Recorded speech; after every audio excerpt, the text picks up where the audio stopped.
Hey guys, Ragtag Gaming here, and for today's ramble, I decided to review Fallout 4.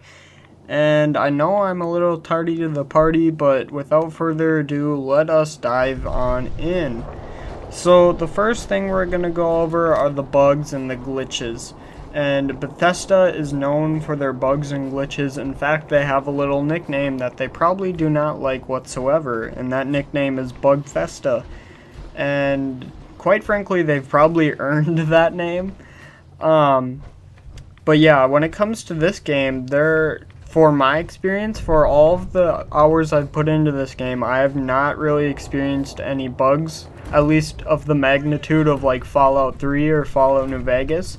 So Bethesda is they're heading in the right direction, but they still need some work, I would say. But there are no, as far as I know, well, I shouldn't say that, but as far as I've played, there are no game-stopping bugs that I've come across. So, great job, Bethesda, or should I say Bugfesta.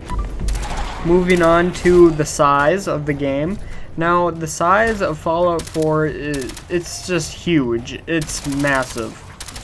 The map is like comparable of Skyrim Plus, I'm pretty sure. Todd Howard, he's, if for those of you who don't know who Todd Howard is, he's the director of Bethesda. He said he's put hundreds of hours into the game, and he is still finding things that he hasn't seen before, and he directed the making of the game. Like, come on, this game it's massive, it's huge. So yeah, next thing would be the new addition of crafting. Now the crafting system, I mean, it's kind of been there in the older Fallouts, like with the reloading bench and the campsite thing in New Vegas, but this is just the next level. It is superb. So pretty much what it is it makes all of the components in the game, all of the junk in the game, which all the Fallouts are notorious to have, like, just lots of junk everywhere. Well, most of them have little to no value, so Bethesda thought, how could we make this stuff valuable? Well, that's when the crafting system comes in. Each of the junk that you can find out in the wasteland, each of them have their own specific components that can be made into, say, weapons mods or armor upgrades, and so on. And it's really good. It is really worth it. You have to put build points into your perks to get certain gun mods, or say you spend an armor so you can get higher rank armor, or, well, with the food crafting, I don't think you have to have very much perks for that, but yeah, there's weapon crafting, food crafting, armor crafting, and so on. Say for instance, like armor. Well, there's rare components, of course. Each components have their own rarity. If you're like really good in armor, you're gonna be scrounging fiberglass. Everywhere you look, you're gonna want fiberglass, or like, say, lead or something like that. And those are some rare materials, and they're very expensive too. So you really have to invest into your, like, say, scrounger perk. You really have to find and look for these components that are vital for the armor crafting bench. And same with the weapons bench. You are going to be scrounging for aluminum, and pretty much for all of the crafting, you're going to be looking for adhesive. Now, adhesive and screws and aluminum are all pretty rare, and they're really worth it. And so, like, when you find that one roll of duct tape, you're gonna be like, oh, thank God, now I can get this special scope that I wanted, or something like that. So the crafting system is very well thought out, and it is easily one of my favorite mechanics in the game. That is a new addition. So kudos to Bethesda for stepping up and making the junk actually worth something. And the next thing would be the new leveling system. Of course, very different from Fallout 3, Fallout New Vegas, just all of the Fallouts in general. For those of you who don't know, all the older Fallouts had perks and a skill system, where the skill systems for 0 to 100. In the original Fallouts, they were percentages, and in Fallout 3 and New Vegas, they're just 0 to 100, and that was your skill. Well, in Fallout 4, they got rid of all of the skill stuff, so it's only perks. Now, I know a lot of longtime Fallout players are a bit skeptical of the system, of their beloved skill system being removed. Well, I can say it doesn't completely override the skill system. I would say it's a worthy addition, but it depends on how. It's your own opinion. In my opinion, I could go for either one. Neither one's better in my opinion. But how it works is you have your special stats, of course, and depending on your rank in that stat, you can have access to so many perks. And every time you level, you get a point to spend on a perk, and each perk has different ranks, which increase the perks effects. And there is a multitude of perks. There are a couple hundred perks if you include the ranks. So that is very good, and it promotes longevity and role-playing and all of that good stuff, which we all want in a Bethesda game. The next thing here, it would be the role-playing itself, the actual core of the genre of that is Fallout. So, and also, which goes into the role-playing, the new dialogue wheel, which is very different, the live time dialogue compared to the older Fallouts. Well, when it comes to the dialogue wheel, a lot of people do not like it. Personally, I think it's a step forward, but not a leap. And what I mean by that is the dialogue wheel is very good, but there's limited options, and sometimes if you click on one, he or she, your character, might end up saying something you didn't expect him to say or you didn't want to say. So that is a really big downfall of the dialogue wheel. Otherwise, I really like the voice acting of the character. I liked having a voice protagonist, although a lot of people don't like that. Yes, I see their point of view because it really limits role-playing. Obviously, it takes a lot more money to voice act all of these dialogue options and all of that. I can't believe how many hours they've put into that. But I thought the voice acting was superb. I thought they were great. The one thing that this game is lacking in my opinion, is the evil role-playing playthrough. I mean, there's a lot of comments where you can sound rude or whatever, but there's not really that many evil dialogue options.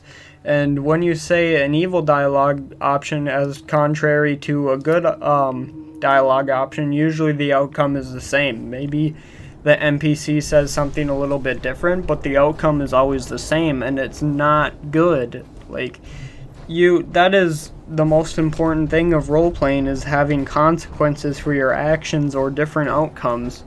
But no, that's not that in this case, and that is one thing I really disliked about this game, is the role-playing. And kind of a segue into all the role-playing stuff. Well, I shouldn't say segue, but the story ties in with that.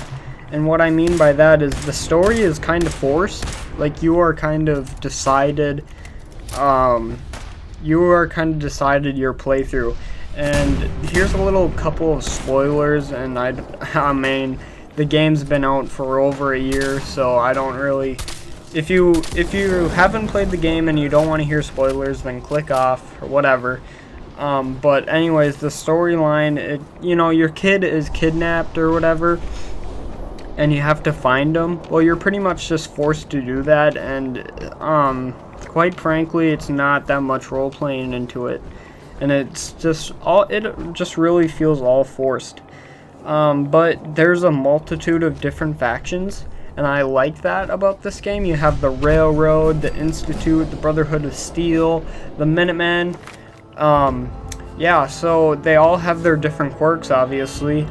The Brotherhood of Steel is always a good choice. if you're on your first playthrough, in my opinion, because you've seen them in Fallout 3 and older games and stuff like that. But yeah, obviously I won't get into that too much. The Institute's the evil playthrough, depending on your point of view.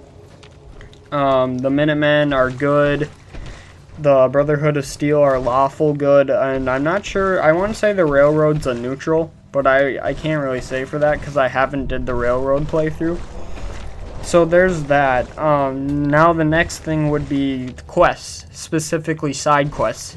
And there is a short amount of quests in the base game, not including DLC. There are only 35 side quests, which is kind of bad. Specifically that like 10 of them at least are really short quests that don't really have much of a storyline to it. So that really sucks, and I really didn't like that. But if you have all of the DLC, including like Far Harbor, Automatron, and Nuka World, you get 39 more side quests, which is more than the base game itself. So you have 35 plus 39 equals 74 side quests in total, which is a pretty good chunk, and that is going to take you several hundred hours. Well, maybe not several hundred hours, but it's going to give you quite a long time to play. So that is really good. I mean, not the base game side quest isn't good, but the total side quests, it's good. It's a good decent amount. And now the next new thing that they added was the workshop. So you can, make your own little settlement and whatever. And a lot of people weren't that, it was very lukewarm for people. A lot of people, it was either you loved it or you hated it, in my opinion. There wasn't that much in between. For me, I thought it was more in between, even though that's kind of shooting down what I just said. But the workshop it's okay. I mean, I see the value to it to some people, and some of the things are cool, but you have to invest a lot in there, and it really takes away from the main game, in my opinion. Yeah, it's just something to do when you're really bored and you have nothing else to do, which is, I mean, it's interesting, I'll tell you that. A lot of people were very angered that the first DLC were workshop DLCs and they barely had any stuff in it. All they did was take assets from the game and put it in, and yeah, a lot of people hated it. So that's up to you to find out. But the next thing here would be the DLC itself. So like I was saying, a lot of people didn't like the workshop DLC and whatever. I would say play the base game, play the workshop in the base game, and see what you think before you buy it. If the workshop isn't really appealing to you, I wouldn't suggest buying the DLC. Yeah, so, but the other, Far Harbor and Nuka World were superb. They were great. Nuka World, in my opinion, was the best. It's definitely the largest one. There's just so much new things in Nuka World, and it's just a so new take on the game, and it kind of brings back the classic like cynical humor and just the stuff that Fallout was first made from. Like in Fallout 1, there was a lot of cynical humor, and it's just kind of a running thing in the franchise, and they kind of revived that in there. Nuka World, I think by that time Bethesda realized the role-playing, and there is a lot more evil dialogue options in Nuka World. In fact, Nuka World is mostly designed for evil playthroughs, which is great, and it's superb.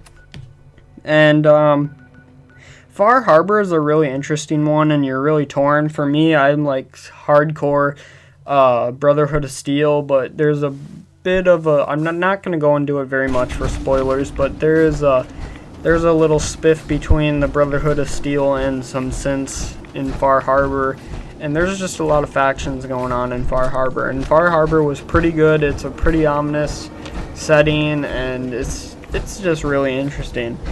And now lastly, we have the specs. Can your computer handle it? Or actually, wait, I'm forgetting companions, so this isn't the last thing. So, specs.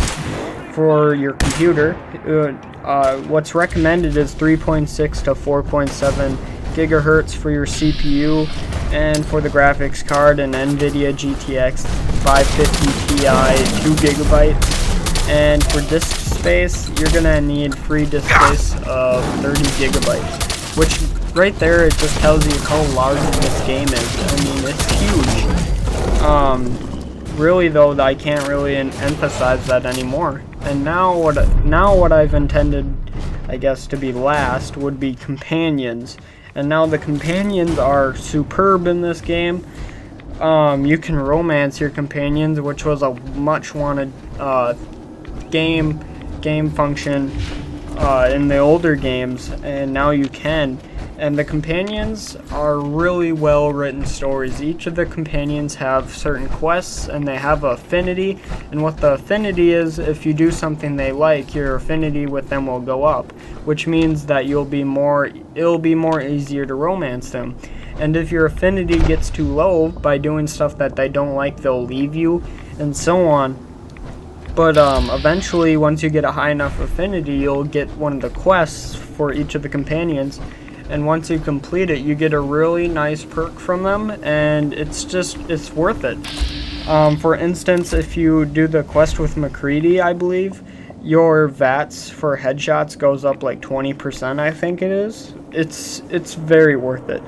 So yeah, overall in this game, on my rating for how many hours you're going to get out of this, you're definitely going to get 100 plus hours if you like the game. There is so much stuff to do in this game. And would I recommend you play it or buy it? I mean, I like Fallout as the franchise, but if you're a newcomer like a lot of people because they know this game was big, I would say start off with Fallout 3 and then work your way to this game. I wouldn't suggest it to be a segue, but you know, if you're a long player of the franchise as I am, I would suggest you buy it. It is worth the buy.